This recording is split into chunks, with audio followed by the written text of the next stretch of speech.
Most Silk PLA looks amazing on the spool, but prints like garbage. After testing 7 brands with identical settings, I found only one that actually delivers both shine and printability. eSUN.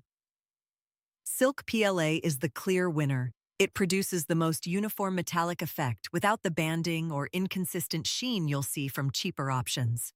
At 210 degrees, it printed clean with virtually no stringing and survived drop tests without delamination. Yes, it costs a few dollars more per kilogram, but the difference is visible immediately. If you're on a budget, SUNLU delivers surprisingly strong shine at $18 to $20 per kilo.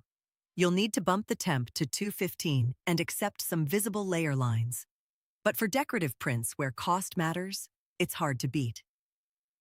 eSUN offers the widest color range at 42 options, though I noticed occasional adhesion issues on complex geometry. The full breakdown includes print temps, stringing performance, and which colors actually show that silk effect. Check the full guide at NozzleDown.com, link in the description.